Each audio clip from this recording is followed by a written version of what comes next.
ठीक है। जब कोविड आया था तो बहुत सारे लोगों की जॉब चली गई थी। 13 करोड़ लोगों की जॉब गई थी। घर में महाभारत करो और रामायण देखो। गांधी जी के चरखे से आजादी आई थी क्या? सोशल सर्विस वो लोग करते हैं जिनके बाद बहुत सारा पैसा जिन्होंने कमा लिया है। पहले अपन दूसरों की मदद करते हैं, ईश्वर अपनी मदद कर देगा। और ये बात बिल्कुल सच है। आप कुछ भी नया करना तो लोग आप पर हंसते हैं। तुम इनके लिए दूसरों से बात करते हो, तुम्हें इसमें क्या हासिल होगा? इतनी बेरोजगारी है, मैं आपको बता नहीं सकता। कॉल्स पर डे 15 से 20 आते थे। बहुत सारे बच्चों ने जो बैटिंग ऐप है, गेमिंग ऐप है, जो गैम्बलिंग होती है, वो सारे डाउनलोड कर रखे हैं। उससे पैसे वेस्ट कर रहे हैं। भाई ग्लोबल समिट में ग्वालियर में किसी ने इन्वेस्ट ही नहीं किया। ग्वालियर की कितनी बदनामी हुई पूरे देश में। कैलाश खेर तब भी ऐसा ही कुछ हुआ। जितनी भी ज्यादातर जो सरकारी योजनाएं हैं वो कहीं ना कहीं चुनिंदा लोगों तक सीमित रह जाती हैं और वो उनके लिए व्यापार का पार्ट बन जाती हैं। केवल इसके सिवा और कोई कारण नहीं है। जबकि जमीनी स्तर पर जो हम देखते हैं वो बिल्कुल जीरो है। नाम बदलने में हमारी सरकार बहुत एक्सपर्ट है। कहते हैं घर में घुस के मारेगा, जो नया भारत है ये घर में घुस के मारेगा। ये सारी चीजें, बहुत सारे स्लोगन। जो काम सरकारें नहीं कर पा रही हैं वो एक छोटी सी सोच ने, छोटे से ख्याल ने और छोटी सी एक इच्छा शक्ति ने वो कर दिखाया है। नमस्कार दोस्तों, आपका स्वागत है हमारे आज के फिर से एक नए पॉडकास्ट में।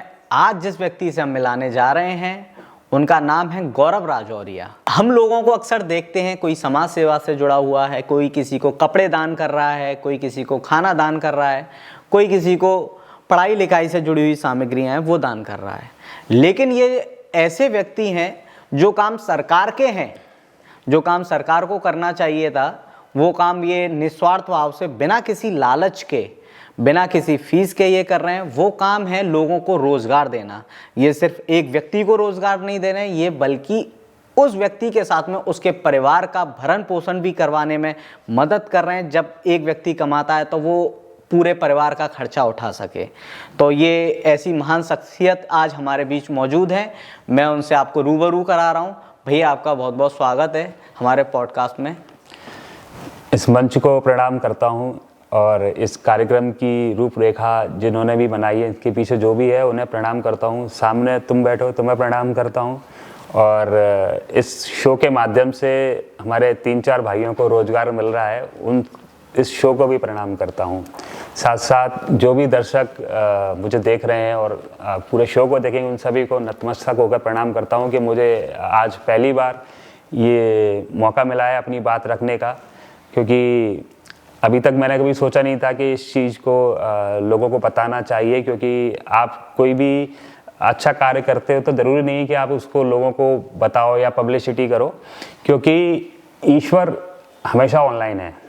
आप भले ही ऑफलाइन रहो, लेकिन ईश्वर हमेशा ऑनलाइन। आप जो भी कर्म कर रहे हो वो हमेशा देखता है और उसकी डिक्शनरी में वो नोट हो रहा है। उस कर्म का फल आपको निश्चित ही अगले जीवन का, लोग कहते हैं कंसेप्ट, मेरा कहना है कि कोई कंसेप्ट नहीं है अगले जीवन का। जो भी है वो यही जीवन है और एक ही बार जीवन मिला है, तो उस जीवन में आपको अच्छे काम करना चाहिए। उसी को मन में धारणा रखते हुए, भगवान को याद करते हुए मैं ये काम करता हूँ और यहाँ बुलाने के लिए बहुत बहुत धन्यवाद करता हूँ। गौरव भैया, मैं आपसे ये जानना चाहूँगा कि लोगों को रोजगार देने का जो आइडिया है वो आपके मन में कब आया? देखिए, रोजगार के क्षेत्र में मैं जो काम कर रहा हूँ वो मुझे करते हुए लगभग 10 साल हो चुके हैं जी। लेकिन सन 2020 में कोविड आया था। ठीक है। जब कोविड आया था तो बहुत सारे लोगों की जॉब चली गई थी। मैं आपको बताऊं, एक आंकड़ा अगर आप देखेंगे भारत सरकार के पोर्टल पे, तो लगभग उस दौरान 13 करोड़ लोगों की जॉब गई थी कोविड काल में। और कई लोगों की सैलरी आधी हो गई थी, जिस वजह से लोगों ने जॉब छोड़ दी थी। और वो दौर ऐसा था कि हम लोग कहीं बाहर नहीं निकल रहे थे। न्यूज़पेपर अगर घर पर आ रहा था तो लोगों ने उसको भी बंद करवा दिया था, क्योंकि कहीं ना कहीं वो खतरा था कि वायरस साथ में लेकर आ रहे हैं। अब लोग घर पर बैठे हैं। अब लोगों को जानकारी नहीं मिल रही थी कि उनको कहाँ अप्लाई कैसे करना है। तो उस दौरान मेरे दिमाग में ये ख्याल आया कि क्यों ना, क्योंकि उस समय सब लोग सोशल मीडिया देख रहे थे, सोशल मीडिया पे सब लोग स्क्रॉल करते दिन भर, क्योंकि काम कुछ था नहीं। रामायण देखो, महाभारत देखो, ये सब चीजें, यही सारी चीजें ये सब अपनी सरकार ने कर दी थी कि फ्री बैठो और महाभारत देखो, रामायण, घर में महाभारत करो और रामायण देखो, ये उन्होंने शुरू कर दिया था। तो मेरे दिमाग में ख्याल आया कि जब सब लोग सोशल मीडिया यूज कर रहे हैं तो क्यों ना कुछ ऐसा सोशल मीडिया पे प्लेटफॉर्म बनाया जाए ताकि लोगों को उस पर जानकारी मिल जाए। तो मैंने जॉब्स इन ग्वालियर नाम से एक पेज बनाया, जो फेसबुक पर भी बनाया और इंस्टा पर भी एक अकाउंट बनाया जॉब्स इन ग्वालियर के नाम से।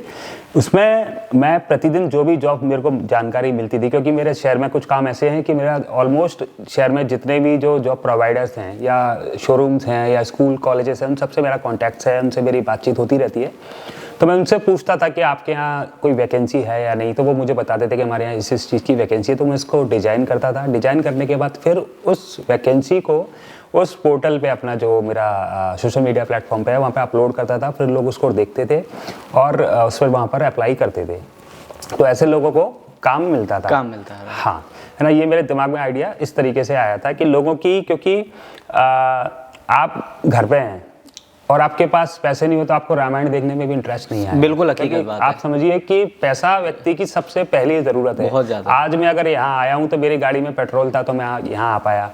आपके पास ऐसे संसाधन थे, पैसे थे, तो आपने ये संसाधन जुटाए, इतनी टीम आपने खड़ी की, तो आप ये कर पाए, क्योंकि पैसा तो पहली ज़रूरत है। बिल्कुल हकीकत, सबसे पहली ज़रूरत है। तो वो अगर नहीं है तो चाहे कोविड काल आ जाए, चाहे अमृत काल आए, कुछ भी आ जाए, आपकी ज़िंदगी आप सस्टेन नहीं कर सकते। तो मेरे दिमाग में आया कि बच्चों को ही या जो मेरे साथी लोग हैं उनको रोज़गार के बारे में जानकारी देनी चाहिए। और इससे अच्छा कुछ नहीं, क्योंकि लोग कहते हैं कि भाई आप सोशल सर्विस, वो लोग करते हैं जिनके पास बहुत सारा पैसा, जिन्होंने कमा लिया है, तो वो लोग सोशल सर्विस कर सकते हैं। लेकिन मेरा मानना ये है कि आप कोई भी छोटा से छोटा व्यक्ति हो वो सोशल सर्विस कर सकता है, बस एक आइडिया होना चाहिए। बिल्कुल हकीकत बात है। तो एक आइडिया मेरे दिमाग में आया कि ऐसे लोगों की अपन मदद कर सकते हैं, तो वो मैंने मदद के लिए ऐसा किया और आज काफ़ी लोगों को इससे रोज़गार मिला है। मुझे खुशी है कि बहुत से बच्चे मुझे मिल जाते हैं। एक बार मैं एक जिम में गया था, एक क्लाइंट ने मुझे बुलाया था बात करने के लिए, तो वहाँ एक बिटिया थी, उसने मेरे पैर छू लिए। मैं जानता नहीं था उसको, लेकिन उसने मुझे व्हाट्सएप पे मेरी डीपी देखी तो मेरे पैर छू लिए। मैंने कि भैया कौन हो? तो वो बताती है, सर मैं आपकी वजह से मैं यहाँ आई हूँ, मेरे को जॉब मिली है। मुझे बड़ा ही मतलब थोड़ा, और मैं जैसे जानता हूँ, देखता हूँ कि लोग वाग जो सेवाएं करते हैं, मतलब दान कर देते हैं, पुण्य कर देते हैं, या किसी को एक टाइम का खाना दे दिया या कर दिया, तो वो सिर्फ कुछ पल के लिए या कुछ दिन के लिए मदद करते हैं। आप जो कर रहे हैं वो ऐसी मदद कर रहे हैं, आप सिर्फ एक व्यक्ति को रोजगार नहीं दे रहे हैं, बल्कि एक पूरे परिवार को, और जो आसपास के जो उससे जुड़े हुए जो लोग हैं, कहीं ना कहीं उनको आप रोजगार दे रहे हैं। तो सबसे बड़ी जो मतलब बात है ये, मतलब ये जो पुण्य है, ये बहुत बड़ा पुण्य है। मैं ये जानना चाहूँगा, इस चीज़ को करने में क्या क्या परेशानियों का आपने सामना किया? देखिए, जब मैंने ये शुरू किया, क्योंकि कोविड, मैंने आपको बताया कोविड टाइम था, मेरी सैलरी भी आधी हो गई थी। जहाँ भी मैं वर्क करता था जी, मेरी सैलरी भी आधी हो गई थी। तो मैंने भी जब मैंने देखा कि मैं काम पूरे टाइम कर रहा हूँ और सैलरी मुझे आधी मिल रही है, तो मुझे कुछ ऐसा करना चाहिए कि मेरे लिए भी कुछ जॉब अपॉर्चुनिटीज़ पैदा हो जाएं। तो मेरे दिमाग में ख्याल आया कि एक कहावत है, कर भला सो हो भला। तो मैंने सोचा कि पहले अपन दूसरों की मदद करते हैं, ईश्वर अपनी मदद कर देगा। और ये बात बिल्कुल सच है। जो व्यक्ति सोचते हैं कि मैं उसकी मदद क्यों करूं, मेरा इसमें क्या निजी लाभ है, मैं अपना समय वहाँ जाया क्यों करूं। लेकिन मैं आपको अपने एक्सपीरियंस से बता रहा हूँ कि आप लोगों की मदद करना शुरू कीजिए, आप देखिएगा कि ईश्वर आपकी बहुत तरीके से मदद करेगा। ये मैंने खुद से फील किया। जो आपके जीवन में ब्लॉकेज हैं या रुकावट हैं, वो कहीं ना कहीं मैं इसका एग्जांपल आपको बताता हूँ कि कोविड जब 2021 में सेकंड वेव आई थी कोविड की, तो मेरी मम्मी एडमिट हुई थी और मेरी मम्मी को कोविड हुआ था और मुझे भी हुआ था। तो मैंने मम्मी को एडमिट कराया था। आप देखिए, उस समय इतना रिसेशन था कि आपको नर्सिंग जो अच्छे वेल क्वालिफाइड है, वो नर्सिंग वाले लोग नहीं मिल रहे थे। डॉक्टर्स भी खाना पूर्ति कर रहे थे उस समय। बहुत से मैंने हॉस्पिटल्स में देखा, कई सारी डेथ अपने देखी हैं उस दौरान। मेरी मम्मी के लिए 3 नर्स फ्री ऑफ कॉस्ट काम किया उन्होंने, और वो बच्चियां थी जिनकी नौकरियां मैंने लगवाई थी। आप सोचिए कि मेरे को एक अच्छी वेल क्वालिफाइड मतलब मेडिकल सर्विसेज मिली। उस दौरान ऑक्सीजन सिलेंडर्स नहीं थे, ऑक्सीजन सिलेंडर्स मिले मुझे बिना किसी प्रयास के, इंजेक्शंस मिले, ये सब मिले ईश्वर की कृपा से और उन लोगों की मदद से जिनकी मैंने कहीं ना कहीं मदद की थी। और क्या होता है, मैंने ये भी देखा कि कई बार लोग वाग जो होते हैं, कई बार हम किसी की मदद कर देते हैं तो लोग वाग भूल जाते हैं, और उन लोगों ने याद रखा। और उस काल में जो है, मतलब उस समय जो है, सबसे जो ज़्यादा मारा मारी थी वो डॉक्टरों की कमी थी, ऑक्सीजन सिलेंडर की कमी थी। लोग वाग अपने लिए ही सोच रहे थे, वहाँ दूसरों के लिए सोचने के लिए आदमी पर समय नहीं था, और वहाँ आपकी मदद हुई। तो ये बहुत बड़ी बात है। हाँ, मेरा वही कहना है कि, और आपने पूछा कि कॉम्प्लिकेशंस क्या क्या आते हैं, क्या क्या परेशानी मुझे आई। देखिए, क्या होता है कि जब आप कुछ नया करते हो, आप कुछ भी नया करना, तो लोग आप पर हंसते हैं। आप कुछ नया इनोवेटिव आप कुछ भी करके देंगे लोग, क्योंकि जब तक आप उस फील्ड के शहंशाह नहीं बन जाएंगे, शहंशाह एक्सपर्ट नहीं हो जाएंगे या कुछ ऐसा नहीं कर देंगे कि लोग वाहवाही करें, तब तक लोग आपके लिए वो आप मूर्ख हो। तो जब मैंने शुरू किया तो मेरे कई सारे मित्र थे, वो कहते थे क्यों अपना टाइम ज़ाया कर रहे हो, क्या हासिल होगा भाई, तुम दूसरों के कॉल तुम्हारे पास आते हैं, तुम इनके लिए दूसरों से बात करते हो, है ना, तुम्हें इसमें क्या हासिल होगा, या तो तुम कंसल्टेंसी खोल लो भाई, कंसल्टेंसी में उनसे फीस ले लिया करो बच्चों से, सही बात, या कंपनी से फीस ले लिया करो, जिससे तुम्हारा मॉनेटरी बेनिफिट भी हो जाएगा। मैंने कि नहीं, ये तो सभी करते आए हैं, कंसल्टेंसी इस देश में बहुत सारी हैं जो कि पैसे लेती हैं और फिर फिर पैसे लेने के बाद भी वो उनको वैसी जॉब नहीं दिलवा पाती, तो वो उनको कहीं ना कहीं जो कैंडिडेट्स हैं वो ठगा महसूस करते हैं। तो मैंने कि अगर जहाँ पैसा बीच में आ जाएगा ना, वहाँ अपन कहीं ना कहीं कुछ गड़बड़ कर देंगे वहाँ पर, क्योंकि अपन कई बार ऐसा भी होगा गलत कैंडिडेट्स को वहाँ पर भेज दें पैसे के लिए, या पैसे की वजह से कैंडिडेट से ज्यादा पैसे ले लें। तो ये सारी चीजें जहाँ पे लालच आ जाएगा तो वो काम करने की जो चीजें हैं वो सिर्फ सीमित हो जाएंगी कहीं ना कहीं, और वो फिर सेवा भाव नहीं रहेगा। और फिर अपने संग फाइनेंशियली ऐसी कोई दिक्कत नहीं थी कि अपन को बच्चों से या जो कैंडिडेट्स हैं उनसे पैसे लेके अपना घर चलाना हो, ऐसी अपने संग भगवान के जैसे ऐसी कोई दिक्कत नहीं थी कि अपने पास दाल रोटी का खर्चा था। तो अपन ने सोचा कि ऐसा कुछ नहीं करेंगे। अब कॉम्प्लिकेशन में और क्या क्या है, जैसे आपने कर दिया, अब आपके पास ये मान के चलिए कि इतनी बेरोजगारी है, मैं आपको बता नहीं सकता। मैंने शुरू किया एक दिन में, जब मेरे पास सिर्फ 100-150 फॉलोअर्स हुए थे, फॉलोअर्स 150 थे, लेकिन कॉल्स पर डे 15 से 20 आते थे। और हालांकि मैंने नंबर अपना ऐसे पब्लिक नहीं किया था, लेकिन जिनके द्वारा कुछ लोगों ने तो वो पब्लिश कर दिया था, मैंने व्हाट्सएप ग्रुप बना दिया था, तो कुछ लोगों के पास नंबर पहुंच गया था। 15-20 कॉल पर डे आते थे, और 15-20 कॉल्स जब आपके पास आते हैं तो कहीं ना कहीं वो किसी उम्मीद से आपको कॉल कर रहे हैं, है ना, तो आपको उस उम्मीद पे खरा उतरने का भी एक प्रेशर रहता है। अब 15-20 बच्चे कॉल कर रहे हैं पर डे, और उनके लिए आप 15-20 जॉब पर डे नहीं दिलवा सकते आप उनको, क्योंकि इतनी जॉब्स है ही नहीं, या हैं तो उतने वो क्वालिफाइड नहीं है। अब उनकी क्वालिफिकेशन और प्रोफाइल के अकॉर्डिंग आपको जॉब ढूंढनी है। तो फिर जो मेरे परिचित लोग हैं यहाँ पर, जितने भी जो जॉब प्रोवाइडर्स हैं, उनको मैं कॉल करता था। अब कॉल किया, कॉल करने के बाद क्या हो रहा है, जैसे उनको मैंने बोला कि भैया आप 2 बजे पहुँच जाओ, आपका इंटरव्यू है, आप 2 बजे पहुँच जाओ। अब वो पहुँच ही नहीं रहे हैं। अब वो मुझे बता रहे हैं कि सर मैं आज नहीं जा पाऊंगा। अब मैंने अपॉइंटमेंट ले रखा है। अब सामने वाला मुझे बोल रहा है कि यार तुम कैसे लोगों को भेजो जो टाइम की वैल्यू नहीं कर रहे हैं। फिर अगले दिन उनका फोन आ रहा है कि सर माफ कर दो, मैं आज पक्का जाऊंगा। अब उसको फिर से अपॉइंटमेंट लिया जा रहा है। आप देखिए, फिर वो जा रहा है। अब जाने के बाद जो भी सैलरी डिस्कशन हो रहा है, फिर वो ज्वाइन नहीं कर रहा है, या टाइमिंग को लेकर कुछ इश्यू आ रहा है तो वो ज्वाइन नहीं कर रहा है। तो यहाँ सामने वाले का भी बुरा बन रहा हूँ मैं, अब इसका भी बुरा बन रहा हूँ। तो ऐसी चीज़ें कई बारी सुनने को आती हैं, बहुत सारी चीज़ें जिसमें आपको लगता है कि यार काहे के लिए, आप क्यों ही कर रहे हो। जैसे आप जो काम कर रहे हैं वो बिल्कुल 0 प्रॉफिट पे कर रहे हैं जी। और ये बिल्कुल एक तरीके से सेवा आप कर रहे हैं जी। तो लोगों ने इसके लिए आपको कोई बोला कि आप जो काम कर रहे हैं वो मतलब गलत दिशा में जा रहे हैं या कुछ इस तरीके का, या फैमिली का क्या रिएक्शन था कि जब आपने फैमिली को बताया? क्योंकि कई बार ऐसा होता है, घर वालों की जो अपेक्षाएं होती हैं उनकी ये होती हैं कि हमारा बच्चा जो है, या वाइफ की जो उम्मीदें होती हैं या माता पिता की जो उम्मीदें होती हैं, वो कहीं ना कहीं बच्चों से ये रहती हैं कि भाई वो काम करें और उसका कहीं ना कहीं पैसा मिले। अब आप एक इस तरीके की सर्विस लेकर आए जिसमें आप लोगों को तो रोजगार दिला रहे हैं, लेकिन उससे आपका कोई फायदा नहीं हो रहा है। ये आपका सोचना है कि मैं ये एक सेवा कर रहा हूँ, लेकिन कई बार ऐसा होता है कि घर वाले समझ जाते हैं, कई बार घर वाले नहीं समझते। तो उस चीज में आपने क्या फेस किया?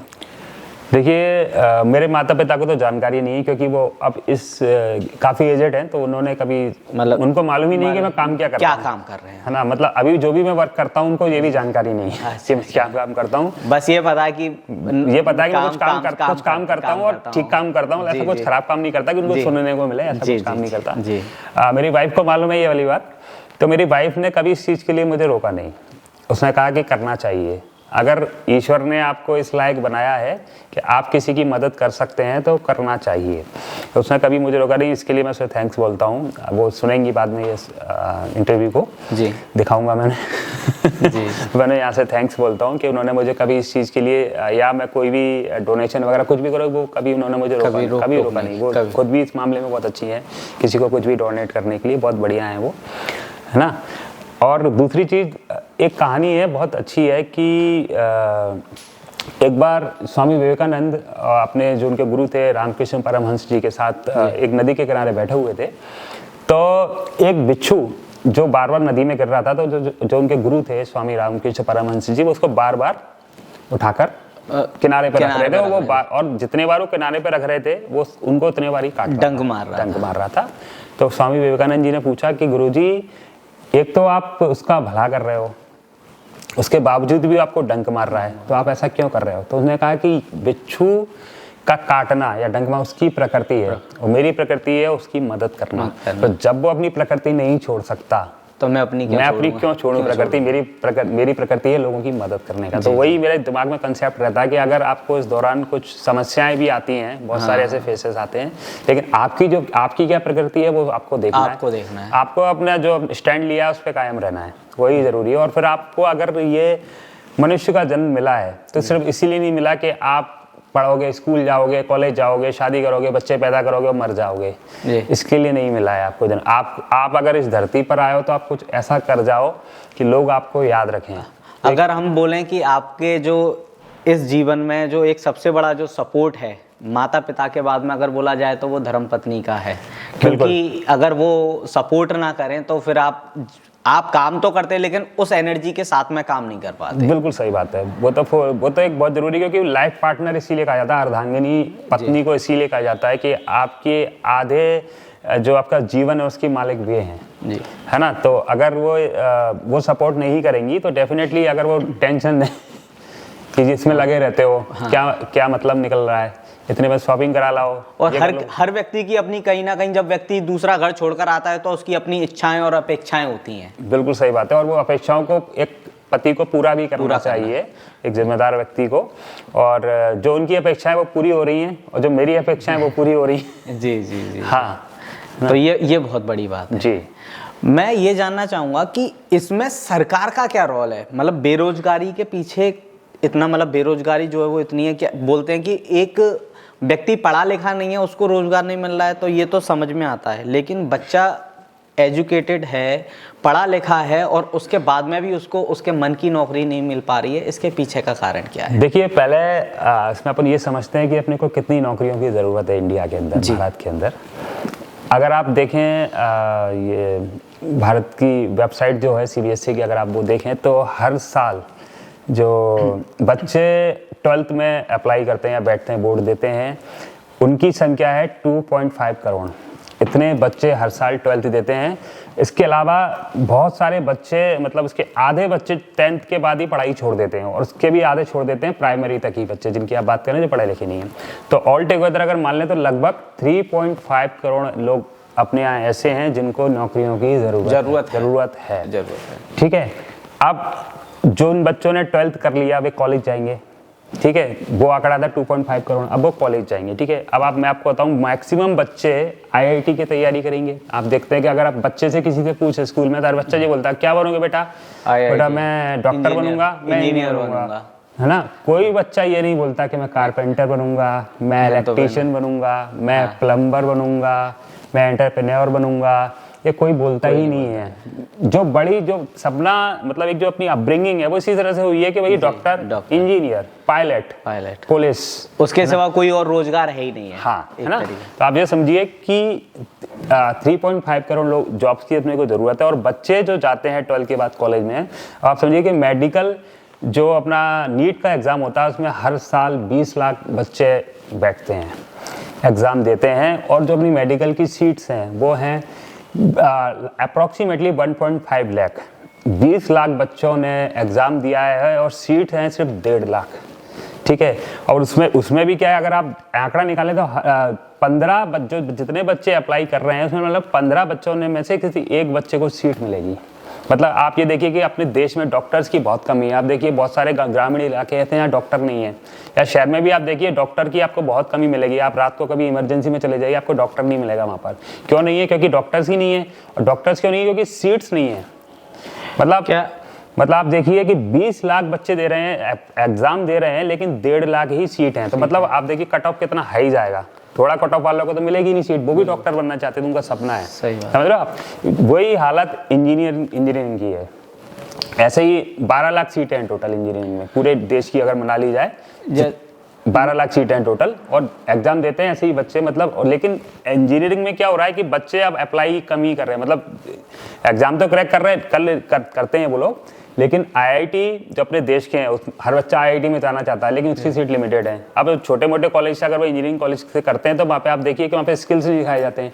बच्चे को इंजीनियरिंग करने के बाद आपको सबसे ज़्यादा बेरोजगार बच्चा मिलेगा वो इंजीनियर का मिलेगा। डॉक्टर तो एक बार करने के बाद डॉक्टर सेटल हो जाएगा अगर मेडिकल में एमबीबीएस और एमडी कर लेता है वो तो, लेकिन इंजीनियर जो बच्चे हैं वो, क्योंकि वो अपने आज जो इंफ्रा है कॉलेज का या जो फैकल्टीज़ हैं, 50% फैकल्टीज़ ऐसी हैं जो पीएचडी नहीं है।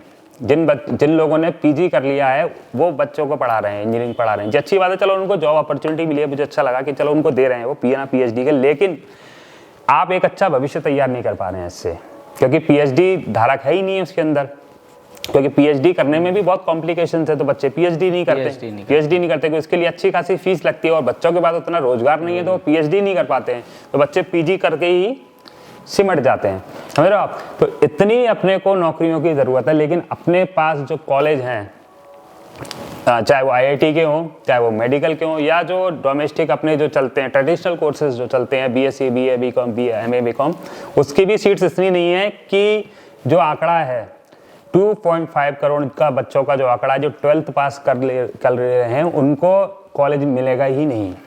अब वो जब कॉलेज में ही नहीं गए आधे से ज़्यादा बच्चे, तो वो पढ़ेंगे, ग्रेजुएट नहीं होंगे, और जो ग्रेजुएट हो जाएंगे उनके लिए जॉब ही नहीं है, क्योंकि वो स्किल्स ही नहीं है उनके पास। आपसे एक बात और ये जानना चाहूँगा कि जब हम एमबीए का कोई बच्चा, जब चपरासी की नौकरी निकलती है, सरकारी नौकरी निकलती है, और उसमें हम जब देखते हैं कि वो एमबीए किया हुआ है, वो इंजीनियरिंग किया हुआ है, उसने अप्लाई कर रहा है चपरासी की नौकरी के लिए, सरकारी नौकरी, तो ये किस तरीके की मानसिकता दर्शा रही है? देखिए मैं आपको बताऊँ, आप आईआईएम से एमबीए करिए, आपको ये सब अप्लाई नहीं करना पड़ेगा। आप आईआईटी से इंजीनियरिंग करिए, आपको नहीं करना पड़ेगा। मैं आपको वही बता रहा हूँ कि जब बच्चे ने एमबीए किया है किसी ऐसे कॉलेज से जहाँ कैंपस प्लेसमेंट ही नहीं है, या वहाँ पर उसको वो प्रोजेक्ट ट्रेनिंग दी ही नहीं गई है, या वो स्किल सिखाई ही नहीं गई है, तो वो बच्चे को एक अच्छे इंस्टीट्यूट में या अच्छी कंपनी में जॉब कैसे मिलेगी एमबीए वाले को? जब आपकी इंग्लिश ही अच्छी नहीं है, आपका पर्सनैलिटी डेवलपमेंट नहीं हुआ है, तो आपको कैसे जॉब मिलेगी? तो फिर आपको ये करना ही पड़ेगा। दूसरा, हमारे देश में जो चलता है कि सरकारी नौकरी के लिए पीछे, मतलब माता पिता भी बहुत जोर देते हैं कि सरकारी नौकरी मिल जाए तो एक बार सेटल हो जाएगा। व्यक्ति के अंदर एक मानसिकता शुरू से सेट है कि सरकार की, उसमें क्या, एक तो क्या है, आपके जो वर्किंग आवर्स है वो लिमिटेड है, ठीक है। दूसरा क्या, व्यक्ति के दिमाग में ये रहता है कि मैं चपरासी भी बनूंगा ना, ऊपर की कमाई तो कर ही लूंगा। व्यक्ति के दिमाग में ये सेट है, सरकारी नौकरी मतलब ऊपर की कमाई। लोगों के दिमाग में सेट है कि मैं जाऊंगा तो बस ऊपरी कमाई हो जाएगी, तो मेरा लाइफ सेट हो जाएगी। सेट हो जाएगी। इस वजह से क्या सोचता है व्यक्ति कि कैसे भी सरकारी विभाग में अपन घुस जाए, भले ही एमबीए किया हो, पीएचडी कर रखा हो, चपरासी की जॉब के लिए वो लोग अप्लाई कर देते। तो इस वजह से क्या होता है कि जो रियल में एलिजिबल हैं, जो क्वालिफिकेशन मांगी है 8th 10th, उनके लिए वही जॉब है। जो 8th पास है उनके लिए, जो अभी हाईकोर्ट में भी निकली थी, ग्वालियर हाईकोर्ट में वैकेंसी 8th पास मांगा था उसमें चपरासी के लिए। मैंने देखा था उसमें बहुत, जो आप कह रहे हो वही हुआ था, PhD, MBA, MSc, MA English literature, इन सब ने अप्लाई कर दिया था उसके अंदर। तो जिस वजह से क्या हुआ, जिनको मिलनी थी उनको नहीं मिली। इसमें कई बार हम इस तरीके से देखते हैं कि जैसे मान लीजिए किसी भी चीज़ का एग्ज़ाम होता है, बच्चा एग्ज़ाम देता है, पूरी मेहनत से तैयारी करता है और वो पास भी हो जाता है।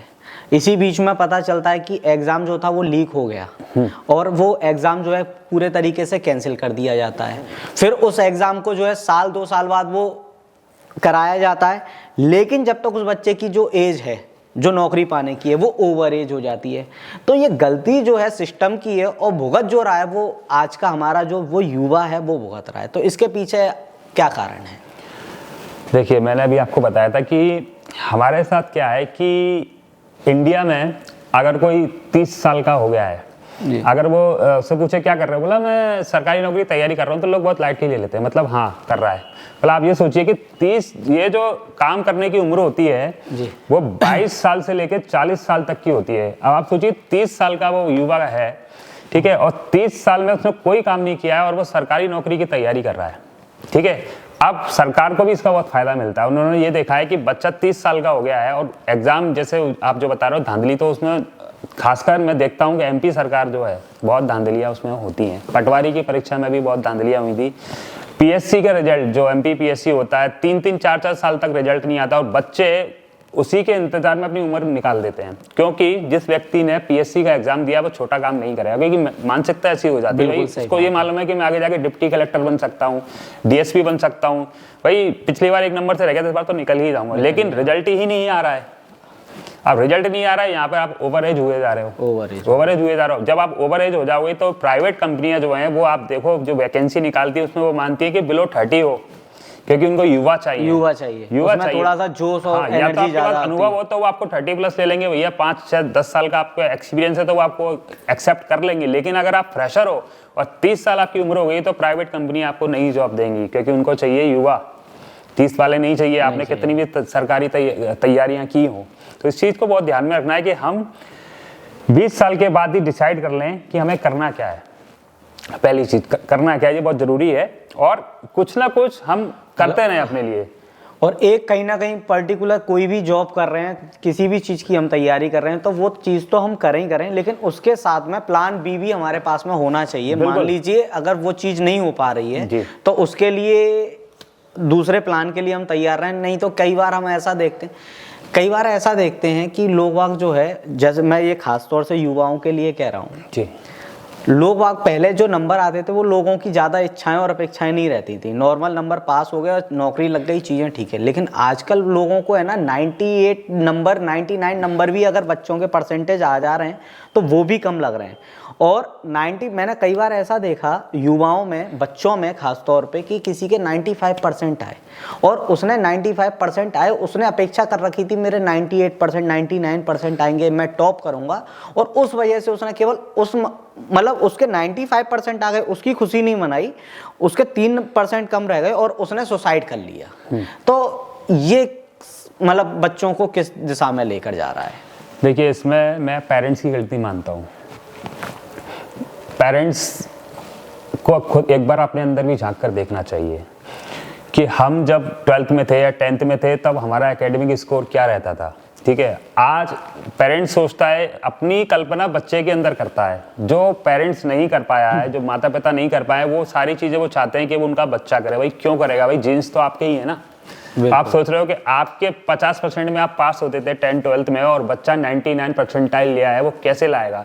अब आप उसमें ये बहाना दोगे कि भाई हमें उतनी सुविधा नहीं मिलती थी, हमने बच्चे को एसी लगा कर दिया, अपने बच्चे को ट्यूशन लगा कर दिया। अरे भैया वो ठीक है, भारी चीज़ें हैं, लेकिन भैया दिमाग तो आपका ही आया है ना। बिल्कुल, जीन्स तो आपके ही है ना, मेंटेलिटी तो आपकी ही आई है ना। तो बच्चा वो 99 पे आप उसका प्रेशर क्यों दे रहे हो? और दूसरी, जो आपकी 10th की मार्कशीट है बच्चे की, वो सिर्फ और सिर्फ आपकी डेट ऑफ बर्थ देखने के काम आती है। उसका 99 परसेंटाइल से कोई लेने देना नहीं है। आप कहीं भी अप्लाई करोगे 10th के परसेंटेज का कोई लेने देना नहीं है। हाँ, 12th में मेरा कहना है आपके मिनिमम 75% होना चाहिए, इससे ज़्यादा की मैं किसी से नहीं कहता। 75% होना चाहिए। क्यों होना चाहिए? क्योंकि अगर आपको IIT मिलता है, आपने IIT में टॉप किया है, अगर आपके 75% नहीं है तो आपको IIT एडमिशन नहीं देगा, वो रूल है। तो मिनिमम 75% आपके होना चाहिए। अगर इससे कम आते हैं तो थोड़ी सी दिक्कत है जिनको IIT के लिए जाना, वरना कोई दिक्कत नहीं, क्योंकि बैंकिंग एग्जाम में 60% चाहिए।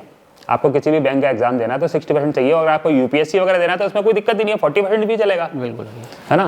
तो ये प्रेशर माता पिता को नहीं बनाना चाहिए बच्चों पे। बच्चा अगर कर रहा है खुद से तो अच्छी बात है, वेल एंड गुड है कि अगर वो 99 परसेंटाइल ला रहा है तो अच्छी बात है, लेकिन कंपेयर नहीं करना चाहिए, तुलना नहीं करें कभी कि उस शर्मा जी के बेटे के तो 99 आए हैं, तेरे 72 आए, ये नहीं, तुलना नहीं कर। इस तरीके से जब है ना आप किसी से तुलना करते हो तो कहीं ना कहीं बच्चे को जो है वो गिल्ट फील होता है। बिल्कुल होगा, अपने को होगा, है ना, किसी ना बच्चों को गिल्ट फील होता है, और इसी वजह से कहीं ना कहीं वो कई बार है ना गलत कदम उठा लेते हैं, क्योंकि वो उनका ये सोचना होता है माता पिता ने इतनी मेहनत करके पढ़ाया लिखाया और मैं उनकी उम्मीदों पे या उनके सपनों पे खरा ना उतरा, तो ये कहीं ना कहीं एक बहुत बड़ी वजह है। हाँ, मैं बच्चों से कहूँगा कि इसको इतना सीरियस ना लें, माता पिता को सीरियस लें, लेकिन इतना ज़्यादा, क्योंकि ये सिर्फ एक मैं आपको बताऊं, मार्कशीट आपकी ज़िंदगी तय नहीं करती है। बहुत से ऐसे लोग हैं, आप एक फिल्म देख लेना 12th फेल, मनोज शर्मा जी थे, अपने मुरैना के ही हैं जी, और 12th में फेल हुए थे, है ना। उसके बाद UPSC की परीक्षा में 6वीं बार में उनका सिलेक्शन हुआ है, सॉरी 4थी बार में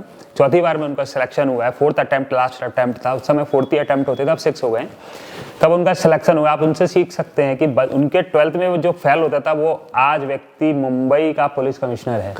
आप सोचिए जरा, हिंदी मीडियम से पढ़ा हुआ बच्चा। मतलब हर रात के बाद में एक खूबसूरत सवेरा जो है वो आपका इंतजार कर रहा है, तो आपको निराश नहीं होना है। और इस समय मुझे लगता है जब आप निराश हो तो एक व्यक्ति आपके पास में ऐसा जरूर होना चाहिए जिससे आप दिल की जो भी आपकी बातें हैं वो आप उसको शेयर कर सको। तो कहीं ना कहीं जब हम किसी से अपने मन की बात को कह लेते हैं तो मन हल्का हो जाता है। ये भी रहता है। बिल्कुल सही बात है, बिल्कुल सही बात है।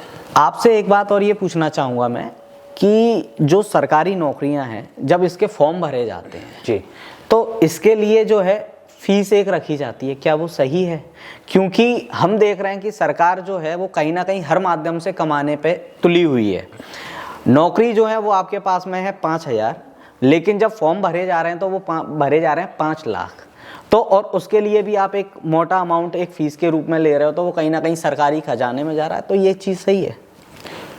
देखिए मैं आपको बताऊं, उसमें भी सरकार क्या है कि जो जनरल कैटेगरी के बच्चे हैं, कैंडिडेट्स हैं, उनकी फ़ीस बहुत, जैसे कोई भी फॉर्म आता है 800-900 रुपये लगती है। जो रिजर्व कैटेगरी में हैं उनकी वही फ़ीस 150-200 रुपये है। तो इसलिए इसका इतना विरोध नहीं होता है, क्योंकि एक बड़ा वर्ग जो है वो 150 रुपये फ़ीस भर रहा है और एक जो जनरल वर्ग है वो 800 भर रहा है, तो उसका इतना विरोध नहीं होता। और सरकार का इसमें लॉजिक ये रहता है कि जब ये परीक्षाएं होती हैं तो उसमें बहुत खर्चा होता है, क्योंकि वो उस किसी जगह को हायर करते हैं। यहाँ पर आप देखते हो आजकल प्राइवेट कॉलेजेस में एग्जाम होते हैं सरकारी, पटवारी के हो या जो भी XYZ, क्योंकि सरकार के पास इंफ्रास्ट्रक्चर ही नहीं है ऐसा जहाँ पर वो एग्जाम करा पाए, तो वो प्राइवेट कॉलेजेस को हायर करती है, प्राइवेट फैकल्टीज़ को हायर करती है। जिस एग्जाम कंडक्ट जब होता है तो उसमें खर्चा होता है उनका, है ना। लेकिन सरकार इसमें ये कर सकती है कि जैसे अभी उन्होंने शायद कर भी दिया है, जो मुझे जानकारी, कि अब एक ही एग्जाम देना है। जो व्यापम वगैरह जो परीक्षाएं होती हैं उसमें एक ही एग्जाम देना है, बार बार आपको एग्जाम नहीं देना है। एक ही एग्जाम से आप बहुत सारी परीक्षाएं जो निकलती हैं, पद निकलते हैं, पोस्ट निकलती है, उसके लिए आप अप्लाई कर सकते हो। उसका कॉमन एग्जाम होगा, है ना। तो उसमें क्या कहीं ना कहीं इससे जो फॉर्म फीस थी उसमें घटोतरी होगी, और जो बार बार फीस भरने का जो है वो शायद से कुछ लगाम लगेगी इस पर, ऐसा उन्होंने प्लान बनाया है। पूरी मुझे जानकारी तो नहीं है, पर मुझे इतना आइडिया है कि अब एक ही एग्ज़ाम देना है ना, जिससे जो आप कह रहे हो उसको उनको फ़ायदा मिलेगा बच्चों को। आप आगे की जो भूमिका है वो आपकी क्या है? आप किस दिशा में काम कर रहे हैं? देखिए मैं चाहता हूँ कि जितने भी जो मुझसे जुड़े लोग हैं या जो मुझे जानते हैं और जो मुझे नहीं भी जानते, मैं उनसे ये कहना चाहूँगा कि आप कोई ना कोई स्किल्स ज़रूर सीखें। आप देखिए, जैसे कई मेरे पास कॉल आते हैं जिन्होंने BSc कर रखा है लेकिन कोई स्किल्स ही नहीं है, सिर्फ BSc किया। देखिए आप डिग्री ले लेंगे, जो अपने ट्रेडिशनल कोर्सेज हैं BA, BSc, BCom, आपको नौकरी मिलने में बहुत मुश्किल हो जाएगी, क्योंकि आप किसी भी फील्ड में जाएंगे, किसी भी जगह पर जाएंगे, पहली चीज़ तो आपको कंप्यूटर आना चाहिए। बिना कंप्यूटर के कुछ नहीं है, आपको कंप्यूटर पर वर्क करना ही पड़ेगा, ईमेल आपको करना ही पड़ेगा, ड्राफ्टिंग आपको करनी ही पड़ेगी, तो आपको पहले वो सीखना ज़रूरी है। दूसरा, अब आप कंप्यूटर में लिखोगे कैसे, उसके लिए आपको इंग्लिश आना ज़रूरी है। भाई आपको लेटर बनाना है या कुछ भी करना है तो इंग्लिश तो आना ज़रूरी है, कंपलसरी है, क्योंकि आप कितना ट्रांसलेट करोगे, नहीं कर पाओगे, उसके लिए आपको खुद से आना ज़रूरी है। तो आप बेसिक स्किल्स जो हैं, जैसे कंप्यूटर है, इंग्लिश है, आप अपना कम्युनिकेशन स्किल्स आप अच्छा कर लें तो आपको क्या जॉब मिलने के चांसेस ज़्यादा हो जाते हैं। आप सोचिए कि पेप्सिको कंपनी है, उसका इंडिया में 8,000 करोड़ का टर्नओवर है। जो अपनी कोको कोला है उसका टर्नओवर है 12,800 करोड़, लेकिन हमारे देश में लोगों के पास 12,800 की नौकरी नहीं मिलती लोगों को। वो क्यों नहीं मिलती? सिर्फ इसी वजह से जो आपने कहा कि बच्चों के पास डिग्री तो है लेकिन स्किल्स नहीं है, तो वो बहुत जरूरी है। सबसे मेन आपको आप देखिए दुनिया आपको पैसा, आप बात को समझिएगा, दुनिया आपको पैसा देना चाहती है, दुनिया के पास बहुत पैसा है, लोगों के पास बहुत पैसा है, लेकिन आपको लेना नहीं आ रहा है। आप सोचिए कि राष्ट्रपति भवन जो है, मुगल गार्डन जो है, वहां पर भी कोई माली काम करने जाता है। अब वो वहां काम करने क्यों जाता है? क्योंकि उसके अंदर वो ऐसी स्किल्स है जो अन्य मालियों में नहीं है, इसलिए वो वहां पर काम करने जा रहा है। कई लोग पीओ में प्रधानमंत्री के साथ काम कर रहे हैं क्योंकि उनके अंदर वो स्किल्स हैं जो अन्य लोगों में नहीं है। लोग आपको पैसा देना चाहते हैं, बस आपको लेना आना चाहिए। उसके लिए आपको खुद को, मतलब मैं कह रहा हूँ, आप कुछ भी काम सीखो, छोटा सा छोटा कोई भी, लेकिन आप उसमें इतने परफेक्ट होना चाहिए कि लोग सिर्फ आपको ही याद रखें। मतलब उसमें आप परफेक्ट हो और औरों से अलग हो। हाँ, तो आपकी जो पूछ है, परफेक्शन होगा तो ज़्यादा हो, बिल्कुल बहुत। आप सोचिए ना कि अगर आप ये आंकड़ा देखें कि जो पढ़े लिखे लोग हैं जब वो 35 साल के हो जाते हैं, मैं एक आपको आंकड़ा बता रहा हूँ कि 35 साल का एक पीजी करा हुआ बच्चा व्यक्ति, उसकी इनकम और एक जो पढ़ा लिखा नहीं है लेकिन उसने 10-12 साल से ही काम करना शुरू कर दिया था, कोई भी काम हो, चाहे वो लकड़ी का काम हो, चाहे वो पेंट का काम हो, या कुछ भी काम करना हो, छोटा मोटा काम करना, चाहे वो गोलगप्पे का स्टॉल लगाने वाला काम हो, उसकी इनकम उससे कई गुना ज़्यादा होती है जब वो व्यक्ति 35 साल का हो जाता है और उसने पोस्ट ग्रेजुएशन कर रखा है। लेकिन उसकी इनकम, उसकी ज़मीन आसमान का फ़र्क होता है, क्योंकि उसको वो काम आता है। इन्होंने सिर्फ डिग्री हासिल करने में अपना समय जाहिर किया है। जैसे मैं पहले देखता था कि व्यक्ति पढ़ लिख जाता था तो वो छोटे काम, मतलब जैसे ठेला लगाना हुआ, स्टॉल लगाना हुआ, उसको बहुत छोटा समझता था।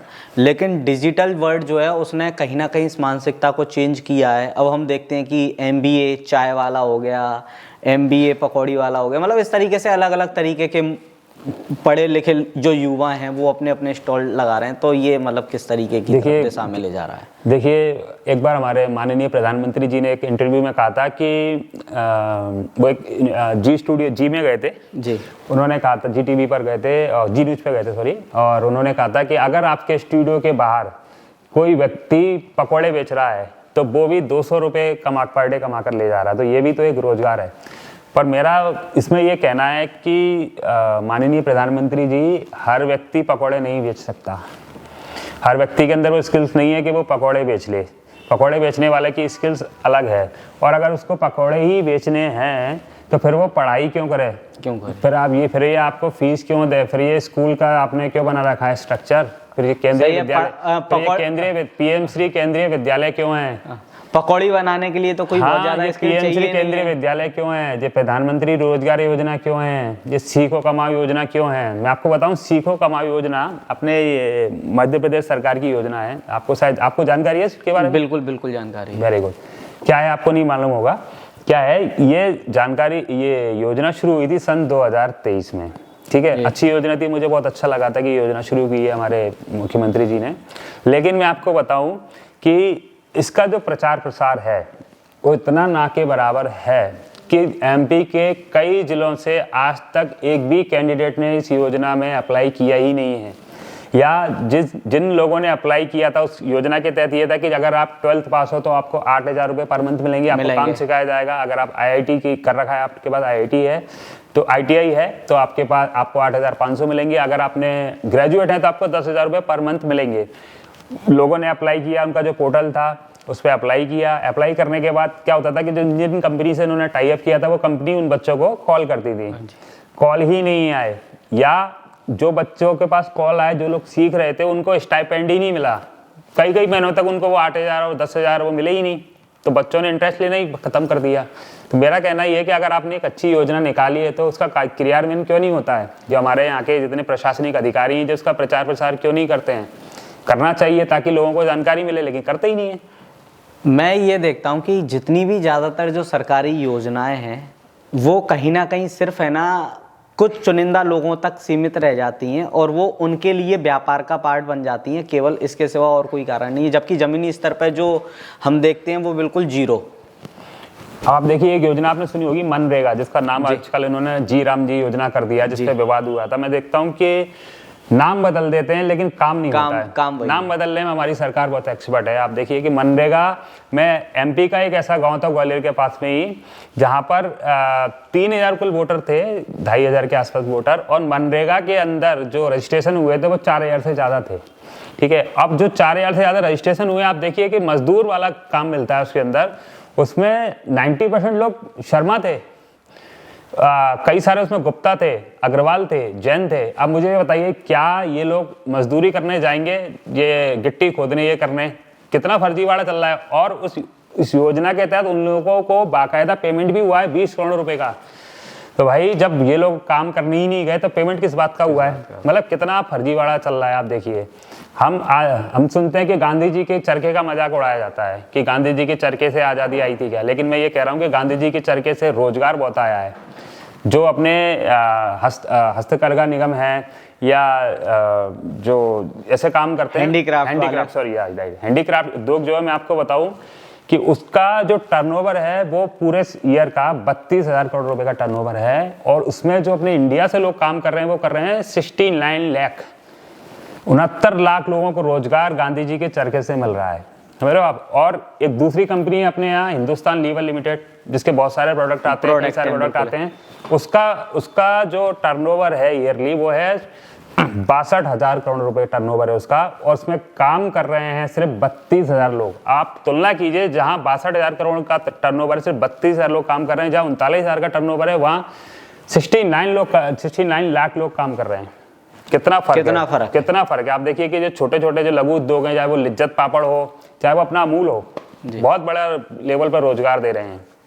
लेकिन सरकार जो है हमारी वो अलग ही दिशा में चल रही है, नाम बदलने में चल रही है। कहते हैं घर में घुस के मारेगा, जो नया भारत है ये घर में घुस के मारेगा, ये सारी चीज़ें, बहुत सारे स्लोगन आते हैं।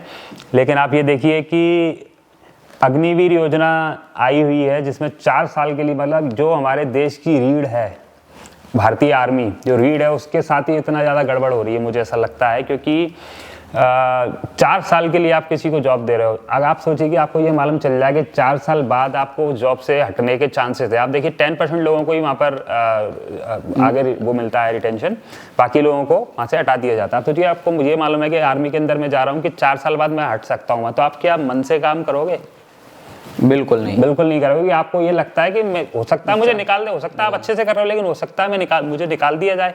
तो आप सोचिए कि इंडियन आर्मी के साथ ही ये चीज़ें हो रही हैं। और फिर एक चीज़ और मैं ये देख रहा हूँ ना कि मतलब मान लीजिए वहाँ जो सिस्टम बना हुआ है, जो चीज़ें बनी हुई हैं, ट्रेनिंग में पैसा हम खर्च कर रहे हैं, चीज़ों में, संसाधनों में हम पैसा खर्च कर रहे हैं, और उसको सिर्फ हम केवल एक तरीके से अपनी नाकामी को छुपाने का कार्य कर रहे हैं कि हम रोजगार का जो प्रेशर था वो हमारे पास में ज़्यादा था, तो हमने उस चीज़ को एक छोटा सा, मतलब जनता के लिए मैं बोलूँगा लॉलीपॉप पकड़ाने का काम किया है कि सिर्फ 4 साल के लिए नौकरी कीजिए, फिर उसके लिए बाहर के संसाधन खुले हुए हैं, ये चीज़ें हैं, वो हैं, तो कहीं ना कहीं उसको हम कमज़ोर कर रहे हैं। बिल्कुल सही बात है। क्या है, सरकार अगर चाहे, मैं आपको बताऊं कि बहुत कुछ कर सकती है, और योजनाएं तो मैं आपको बताऊं ऊपर से आती हैं, लेकिन क्या होता है जब जो धरातल पे उसका क्रियान्वयन नहीं हो पाता है। बहुत सारी योजनाएं हैं जो युवाओं के लिए चल रही हैं, लेकिन वो युवाओं तक या तो वो मैसेज नहीं पहुंच रहा है, या उन योजनाओं में वो चीज़ें उनको मिल नहीं पा रही जिससे उनमें वो इंटरेस्ट डेवलप हो। सरकार कोशिश करती है कि रोजगार आए, लेकिन वो नहीं आ सकता, क्योंकि आपका प्रचार प्रसार खुद को प्रचार करने का है, युवा आगे बढ़े उसमें नहीं है। आप देखिए कि आजकल इतना जातिवाद चल रहा है, लोग अलग ही लेवल पर जातिवाद करने भिड़े हुए हैं। मतलब हिंदुओं में भी जातियां हो गई हैं, बहुत विभाजित हो गए। हाँ, विभाजित हो गए, आपस में मतलब ऐसी स्थितियां पैदा हो रही हैं। मतलब कोई भी नेता आप देखिए कि चाहे वो ग्वालियर का हो या किसी भी राज्य का हो, किसी भी नेता ने आज तक रोजगार के लिए धरना नहीं दिया, विरोध नहीं किया। किसी भी जातिवादी व्यक्ति ने रोजगार के ग्वालियर के विकास के लिए बात नहीं की। आप देखिए ना कि ग्लोबल समिट हुई, ग्लोबल समिट में ग्वालियर में किसी ने इन्वेस्ट ही नहीं किया, किसी ने किया ही नहीं, क्योंकि लगा ही नहीं कि संभावनाएं हैं, या उनको लगा ही नहीं कि यहाँ से युवा हैं जो यहाँ अच्छा काम कर सकते हैं। अपनी जेसी मिल्स बंद हो गई, कई सारी थी, बहुत सारी चीजें बंद हो गई, कई सारे रोजगार खत्म हो चुके हैं। आप सोचिए कि यहाँ कोई IT कंपनी नहीं है, कोई बच्चे को अगर IT जॉब करनी है तो गुड़गांव भागना पड़ता है, अपना घर छोड़ना पड़ता है। जबकि ग्वालियर MP का अच्छा एक सिटी, मेट्रो सिटी में आता है। ग्वालियर में जो विकास नहीं हो पा रहा है, जिस तरीके का विकास 10 साल पहले होना था, वो काम आज चल रहे हैं, वो भी अभी तक धरातल पर नहीं उतर पाए। इसके पीछे का कारण क्या है? देखिए, इसके पीछे का कारण सिर्फ और सिर्फ मैं आपको बताऊं कि भोपाल की जो राजनीति है वो ग्वालियर से चलती है। जो अपना चंबल संभाग है वो राजनीति यहीं से चल रही है, भोपाल की राजनीति। अब यहाँ पर क्या होता है कि कई बार कोई 2 बड़े नेता हैं तो उनमें क्लैश हो जाता है। अब उसमें ये होता है कि अगर श्रेय लेने की होड़ है, क्लैश हो जाता है कि वो सोचता है कि वो ये इनिशिएटिव ले, वो सामने वाला सोच रहा है ये इनिशिएटिव ले। अगर इसने ये इनिशिएटिव लिया तो श्रेय ले रहा है उसका वो, अगर उसने कोई इनिशिएटिव लिया उसका श्रेय ले रहा है वो।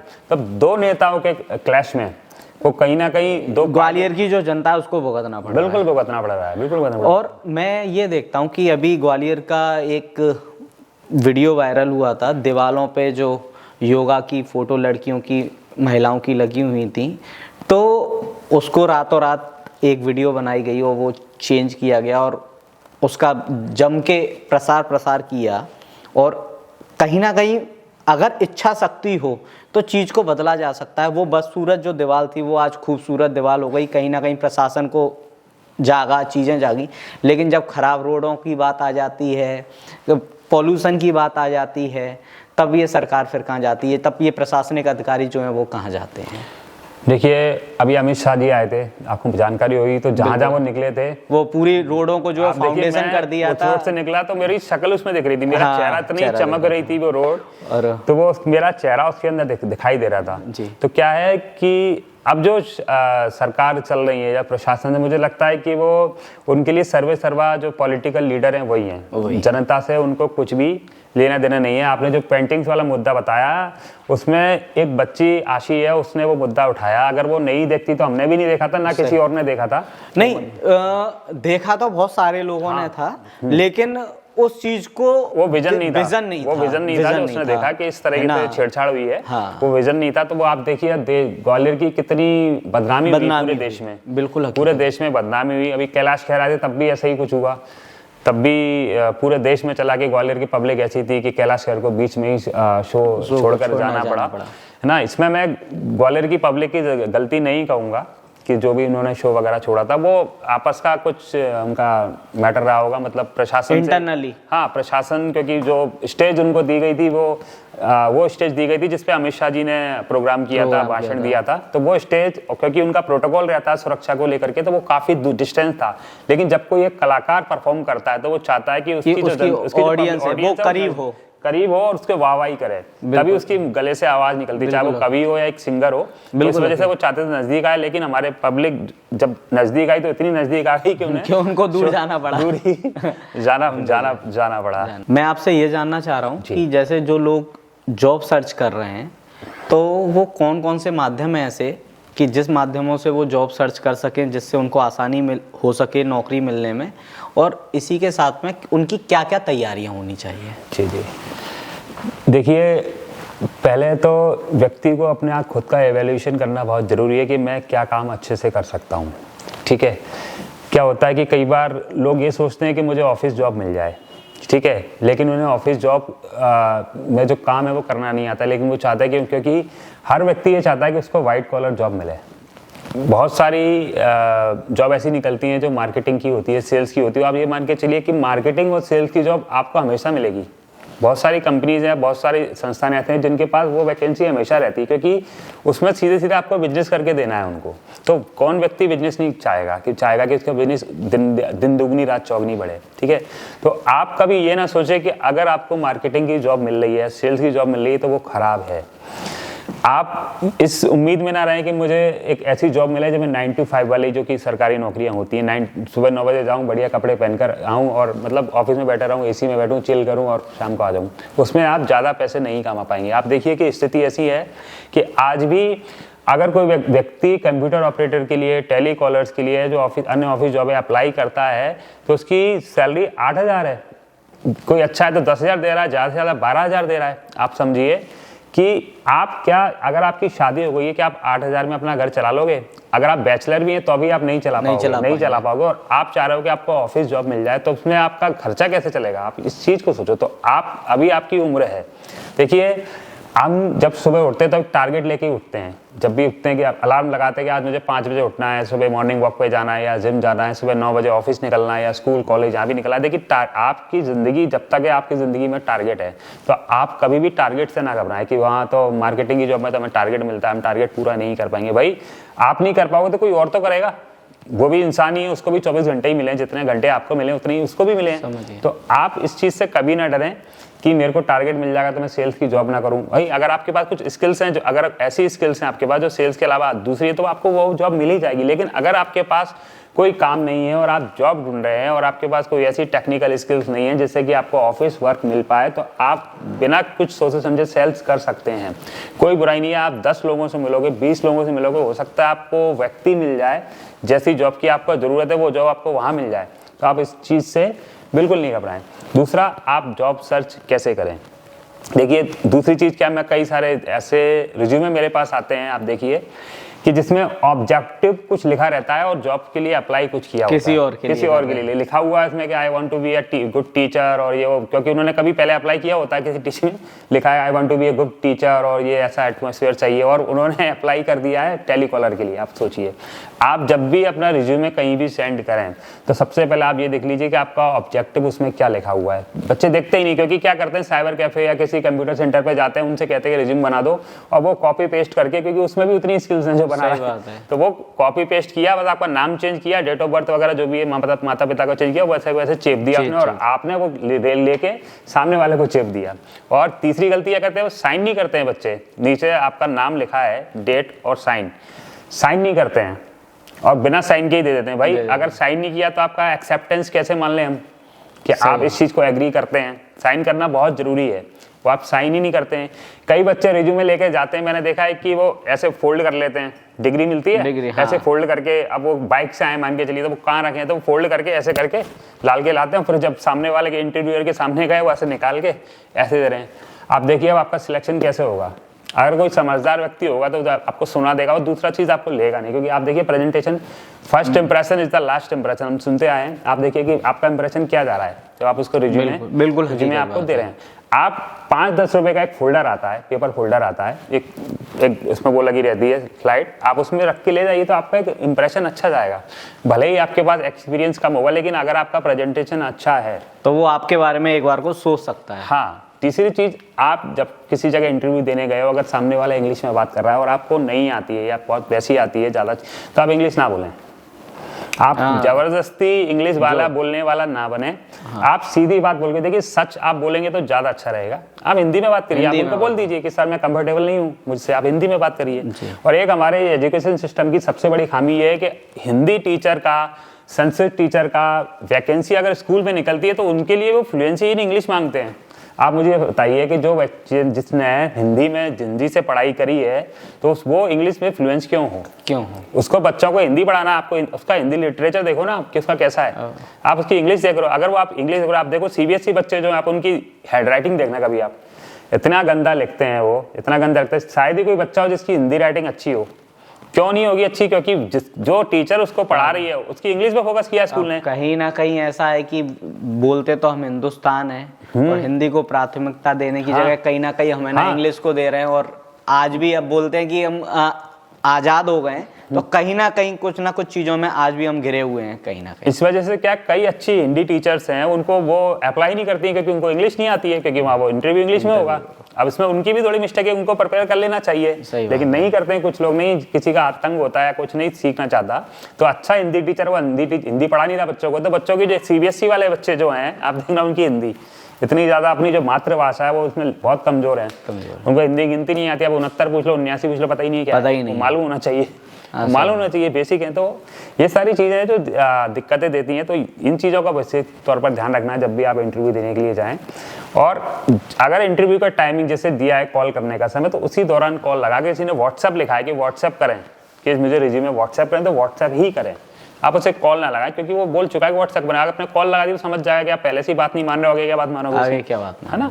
और कहाँ कैसे अप्लाई करना है, देखिए सबसे पहले तो हमारा जो पोर्टल है जॉब्स इन ग्वालियर, आप उस पर देख सकते हैं। मैं कोशिश करता हूँ कि रेगुलर कोई ना कोई वैकेंसी उस पर अपलोड करूँ।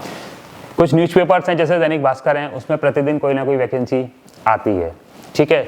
आप जो सरकारी नौकरी के लिए अप्लाई करना चाहते हैं, बहुत सिंपल सा फंडा है, आप गूगल पर जाइए और लेटेस्ट गवर्नमेंट जॉब वैकेंसी लिख दीजिए। आप बस इतना आपको लिखना है, या sarkariresult.com आप लिख दीजिए। आपके पास जितनी भी सरकारी वैकेंसी निकली हैं सारी की सारी निकल के आ जाएंगी, चाहे वो एसएससी की हो, बैंकिंग की हो, यूपीएससी की हो, XYZ कुछ भी हो, कोई भी हो। आपको इतना सा करना, आप दिन भर मोबाइल चला रहे हो, इतना ही सही करना है। रील्स थोड़ा कम देखो भाई। हाँ बिल्कुल भाई, मैं तो ये कहूँगा कि बहुत सारे बच्चों ने जो बैटिंग ऐप है, गेमिंग ऐप है, जो जिससे वो जो एक तरह से गैम्बलिंग होती है, बहुत सारे डाउनलोड कर रखे हैं, उससे पैसे वेस्ट कर रहे हैं। भाई आज ही की आज डिलीट मारो उनको, क्यों आप पैसे वेस्ट कर रहे हो? उससे कुछ नहीं होना, एक रातों रात आप करोड़पति नहीं बनोगे, सीधी सी बात समझ लो। मेहनत आपको मेहनत से ही बनोगे, जिंदगी का शॉर्टकट नहीं है, आपको मेहनत ही करनी पड़ेगी। आप किसी को भी उठा के देख लो, छोटे से छोटे, बड़े से बड़े को, मेहनत करके ही आज अक्षय कुमार बनाए, शाहरुख बनाए, अंबानी बनाए। कोई शॉर्टकट नहीं है कि आपको एकदम से कोई रातों रात कोई कि आपकी लॉटरी लग जाएगी, वो नहीं होगा। नहीं होगा। ये नहीं है कि अल्लाह दिन का जिन है कि आपने उसको घुस दिया और वो प्रसन्न हो गया और जो आपने मांगा वो आपको मिल गया। नहीं हो पाएगा। हाँ। मैं ये और जानना चाह रहा हूँ आपसे कि अब तक का जो आपका समय रहा है कोरोना काल से, जब से आपने स्टार्ट किया और आज तक का जो समय है, इसमें आप कितने लोगों को रोजगार दिलवा चुके हैं? देखिए, मैंने कभी काउंट तो किया नहीं, क्योंकि प्रतिदिन बहुत सारे कॉल्स आते हैं। और मैंने स्टार्टिंग में मैंने लिखने की कोशिश की थी कुछ सालों में, तब मेरे पास ये आंकड़ा 300 प्लस का कुछ हो गया था। फिर मैंने लिखना बंद कर दिया कि कितने लिखूंगा, क्यों लिखूं, सही बात और है, क्यों ही लिखूं। तो मैंने ये लिखना बंद कर दिया। ऑन एन एवरेज मेरे पास 2-3 कॉल तो पर डे आते हैं, और उनके अकॉर्डिंगली मैं फिर लोगों से बात करता हूं, और अगर उन सब कुछ ठीक रहता है तो उनकी जॉब लग जाती है। तो वीकली ये मान के चलिए कि 2 से 3 लोगों की जॉब लग जाती है मेरे द्वारा। और 2020 से मैंने ये काम शुरू किया है, तो आप ऑन एन एवरेज मुझे ऐसा लगता है कि करीबन 2000 प्लस लोगों की जॉब अभी तक आप लगवा चुके। हाँ। तो ये एक बहुत बड़ा आंकड़ा है।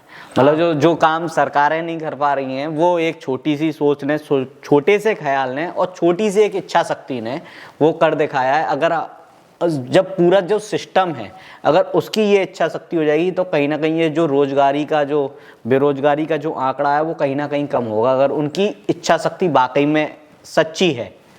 आप देखिए ना, अब हम लोग बेरोजगार बोल रहे हैं, सरकार तो बेरोजगार बोलती ही नहीं है। सरकार ने, हमारी जो एमपी गवर्नमेंट है, उसने बेरोजगारों को नया नाम दिया है आकांक्षी युवा। नाम बदल दिया, रोजगार नहीं है लेकिन बेरोजगारी को नाम दे दिया है आकांक्षी। भाई ये बेरोजगार नहीं है, ये आकांक्षी युवा है भाई, इसकी उम्मीदें बहुत बड़ी हैं। सही है। हाँ, मतलब नाम बदलिए, मुद्दों से भटकाना है तो आप है ना, नाम बदलने में हम लोग बहुत एक्सपर्ट हो गए हैं कुछ सालों में, मैं देख रहा हूँ, लेकिन काम हमारे बहुत कम हो रहे हैं। जी, जैसे मान लीजिए, ये तो बात हो गई हमारे हिंदुस्तान की नौकरी की। कोई व्यक्ति बाहर अगर अप्लाई करना चाहता है या बाहर नौकरी करना चाहता है, तो क्या आप उस दिशा में भी कार्य कर रहे हैं? जी हाँ, देखिए, मैं जो बच्चे आईआईटी की प्रिपरेशन करते हैं या जो नीट की प्रिपरेशन करते हैं, मैं चाहता हूँ कि आप लोग कर रहे हैं, बहुत अच्छी बात है। हमारे देश को अच्छे डॉक्टर्स और इंजीनियर की ज़रूरत है। लेकिन आप ये देखिए कि शहर के हमारे, मैं सिर्फ ग्वालियर की बात कर रहा हूँ, जो आईआईटी की प्रिपरेशन कराते हैं या नीट की करा रहे हैं, वहाँ 7 से 8 हज़ार बच्चे इनरोल्ड हैं जो कि तैयारी कर रहे हैं। प्रतिदिन आते हैं, लाखों रुपए फीस देते हैं। आप रिजल्ट देखना, भी फिर आएगा मार्च अप्रैल में, आप रिजल्ट देखना कि ग्वालियर से 8-10 बच्चे, वही 8-10 बच्चे वो इंस्टीट्यूट छाप रहा है, सेम बच्चे वही छाप रहा है कि वही बच्चे निकल रहे हैं। तो वही बाकी के जो 2500 बच्चे थे वो क्या कर रहे हैं? वो क्या कर रहे हैं? अब वो क्या करेंगे? अब वो जाके क्या करेंगे? किसी अन्य, क्योंकि आईआईटी उनको मिला नहीं, तो किसी और छोटे कॉलेज में, ऐसे कम ग्रेड वाले कॉलेज में एडमिशन लेंगे। मतलब एक खाना पूर्ति टाइप की होगी कि वो इंजीनियर बन जाएंगे, बीटेक उनका हो जाएगा। लेकिन जॉब की संभावना है, क्योंकि जिस कॉलेज से वो करेंगे वहाँ कैंपस प्लेसमेंट ना के बराबर होगा, और या उनमें वो स्किल्स डेवलप नहीं होंगी कि उनको वो अच्छी जॉब्स मिल जाए। अब वो क्या करेंगे? फीस आपने यहाँ पर 4-5 लाख रुपए वेस्ट करे या यूज करें, मैं तो यूटिलाइज करे, चलिए आपके लिए यूटिलाइज करे, वो 4-5 लाख रुपए आपने यहाँ दिए, फिर आपने कॉलेज में दिए 8-10 लाख रुपए, तब आपकी, फिर आप पीजी भी करते हैं। कई बच्चे तो वो पीजी करने के बाद एमबीए कर लेते हैं, बीटेक करने के बाद एमबीए करते हैं। आप सोचिए, बीबीए की जगह पहले बीटेक करते हैं, फिर तुम सोचते हैं कि नहीं, अब मुझे जॉब नहीं मिली, अब मैं एमबीए करूंगा। कुछ बच्चे ऐसे हैं कि बीटेक एमबीए करने के बाद यूपीएससी करते हैं। कई बच्चे सिलेक्ट भी हुए हैं, कई बच्चे होते भी, लेकिन आप सोचिए एक बहुत बड़ा आंकड़ा सिलेक्ट नहीं होता, वो यूपीएससी में चला जाता है, क्योंकि 10 लाख बच्चे हर बार यूपीएससी देते हैं और सिर्फ 1000 वैकेंसी के लिए 1000 वैकेंसी निकलती है हर साल, और 10 लाख लोग अप्लाई करते हैं। आप सोचिए इसमें बहुत सारे बीटेक एमबीए होते हैं, समझ रहे हो आप जी।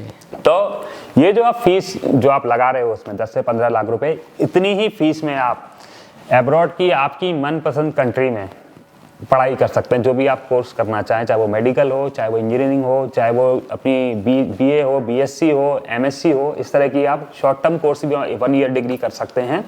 करने के बाद वहाँ आपको जो माहौल मिलेगा, जो आपका नेटवर्क बनेगा, वो ग्लोबली होगा, क्योंकि वहाँ सिर्फ आपको इंडिया के लोग नहीं मिलेंगे, आपको पूरे वर्ल्ड के लोग, जो क्लासमेट्स होंगे, जो आपके सहपाठी होंगे, पूरे वर्ल्ड के लोग होंगे, और आप उनसे मिलेंगे जुलेंगे, और आपका एक नेटवर्क ग्लोबली डेवलप होगा। और वहाँ से पढ़ने के बाद आप बेरोजगार तो दोस्त बैठ ही नहीं सकते, क्योंकि वहाँ जाने के बाद ही आपको पार्ट टाइम जॉब मिल जाती है।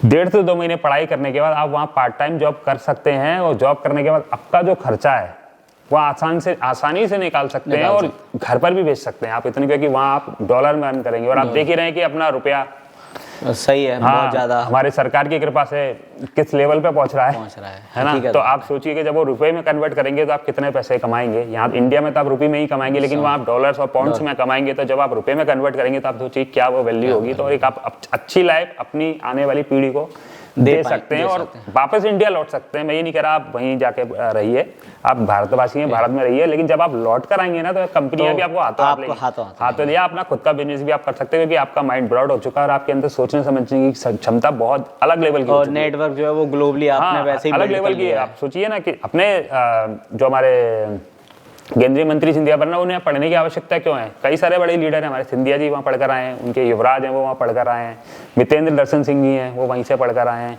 बहुत सारे और शहर में युवा हैं जो वहाँ से पढ़कर आए हैं और आज देखिए कितना बढ़िया काम कर रहे हैं। अन्य नेताओं से आप कंपेयर कर लो, उनको तुलना कर लो आप। पढ़ाई लिखाई क्यों जरूरी है और पढ़ाई लिखाई सही माध्यम में कहाँ होनी चाहिए, किस तरीके से होनी चाहिए, वो भी बहुत ज्यादा जरूरी है। बिल्कुल बिल्कुल वही भैया, आपसे आज हमने चर्चा की रोजगार के बारे में, बहुत ज़्यादा अच्छा लगा और जो आप काम कर रहे हैं वो बहुत ही बेहतरीन, बहुत ही सराहनीय कार्य कर रहे हैं और ये कार्य आप निरंतर करते रहें, युवाओं को नौकरी दिलाते रहें और जो उनकी महत्वाकांक्षाएं हैं, जो लोग आपको जिस मन से कॉल करते हैं, और मुझे पता है कि जब आप बता रहे हैं आपके पास में पर डे के 2 से 3 कॉल आते हैं और आप हफ्ते में 3 से 4 नौकरियाँ मतलब जो लोगों को रोज़गार दिला रहे हैं, तो ये छोटा आंकड़ा नहीं है। दिखने में ये नंबर कम लग रहे हैं, लेकिन जब इसको हम कैलकुलेट करेंगे तो एक बहुत बड़ा आंकड़ा है और एक व्यक्ति की भी नौकरी लगाना जो है वो बहुत बड़ी बात हो जाती है। आपने इतनी बड़ी जिम्मेदारी जो है ये अपने कंधों पे उठाई है, इसके लिए मैं आपका आभार व्यक्त करता हूं और आपने हमें समय दिया और इतनी महत्वपूर्ण जो जानकारियाँ हैं अपने से जुड़ी हुई, पर्दे के पीछे रह के आप कार्य कर रहे हैं, कभी आप फ्रंट नहीं आए थे, पहली बार मेरे कहने पर आप आए, उसके लिए मैं आपका दिल से आभार व्यक्त करता हूं। आपने हमें समय दिया, थैंक यू सो मच भैया। धन्यवाद।